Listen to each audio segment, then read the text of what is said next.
नमस्कार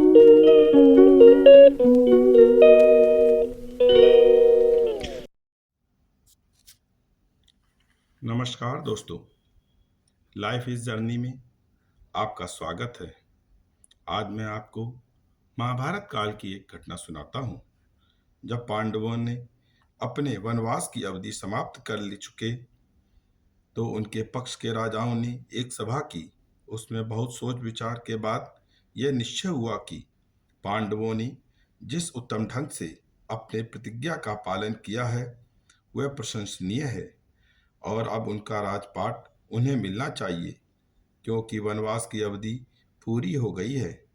परंतु दुर्योधन से राजपाट वापस प्राप्त होने की आशा बहुत कम है। संभव है इसके लिए युद्ध करना पड़े। अतएव एक दूत तो कौरवों की सभा में हस्तिनापुर भेजा जाए और एक उन राजाओं के पास भेजा जाए जो किसी कारणवश सभा में उपस्थित नहीं हो सके हैं। उनसे यह भी निवेदन कर दिया जाए कि आवश्यकता पड़ने पर वे लोग पांडवों का ही पक्ष लें और यथाशक्ति उनकी सहायता करें, क्योंकि वे धर्म तथा न्याय के लिए लड़ रहे हैं।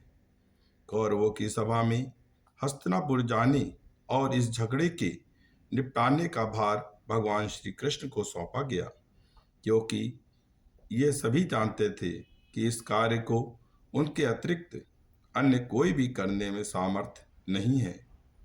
जब श्री कृष्ण कौरवों की राजसभा में पहुंचे तो उन्होंने कौरवों को अनेक प्रकार से समझाया और पांडवों को केवल इंद्रप्रस्थ, वक्रप्रस्थ, जयंत, वर्णावत तथा एक अन्य गांव जो उचित समझे देने का प्रस्ताव रखा। दुर्योधन, जो बड़ा चतुर राजनीतिज्ञ था, समझ गया कि इन गांवों के मांगने से यह अभिप्राय है कि कौरव सदैव पांडवों के आश्रित रहें और वैमनस्य का भी अंत न हो, क्योंकि ये चारों स्थान कौरव राज्य की सीमा बन जाएंगे और पांडवों को अपने प्रति किए गए व्यवहार की सदा स्मृति दिलाते रहेंगे। अतएव दुर्योधन ने इस प्रस्ताव को अस्वीकार करते हुए श्री कृष्ण को स्पष्ट उत्तर दे दिया कि इन गांवों की तो क्या, मैं सुई की नोक के बराबर भी भूमि बिना युद्ध के ना दूंगा। यदि कुछ बाहुबल का भरोसा हो तो रणभूमि में भाग्य की परीक्षा कर लें। श्री कृष्ण असफल हो वहां से लौट आए और दोनों ओर से खुल्लम खुल्ला युद्ध की तैयारी होने लगी। कौरवों की 11 अक्षणी और पांडवों की 7 अक्षणी सेना कुरुक्षेत्र के लंबे चौड़े मैदान में आ उतरी। श्री कृष्ण अर्जुन के रथवान बने। उन्होंने अर्जुन के रथ को उस समय विपक्षी सेना का अनुमान लगाने के अभिप्राय से बीच में ले जाकर खड़ा कर दिया। जब अर्जुन ने रणभूमि में युद्ध करने की इच्छा से एकत्रित अपने मामा, चाचा, दादा, गुरु, मित्र और भाई आदि संबंधियों को देखा तो उसे आत्मग्लानि हुई और उसने श्री कृष्ण से कहा, मुझे ऐसी विजय की कामना नहीं है जिसे अपने संबंधियों को खून बहाकर प्राप्त किया जाए। मैं नहीं लड़ूंगा, आप मेरा रथ यहाँ से ले चलिए। जब श्री कृष्ण ने अर्जुन की ऐसी दशा देखी तो सोचा कि यह तो बना बनाया काम बिगड़ा जा रहा है। अतः वे अर्जुन को समझाने लगे, वीर श्रेष्ठ अर्जुन, प्रत्येक मनुष्य को चाहिए कि वह अपना कर्तव्य पालन करे। कर्तव्य पथ से एक पग भी इधर उधर होना उचित नहीं है।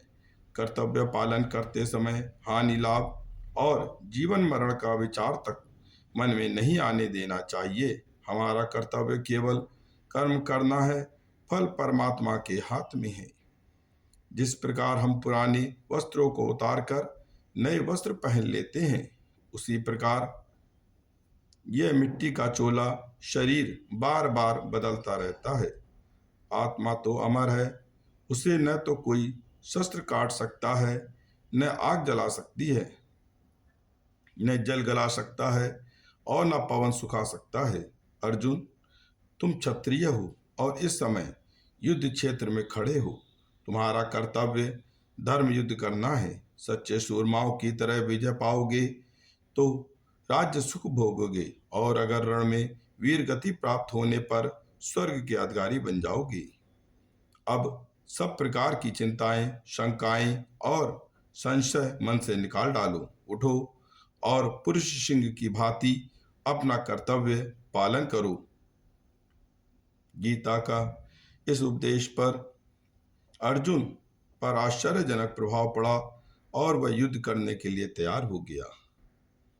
आपको यह संवाद अच्छा लगे तो लाइक करें, शेयर करें और चैनल को मेरे सब्सक्राइब करें। धन्यवाद।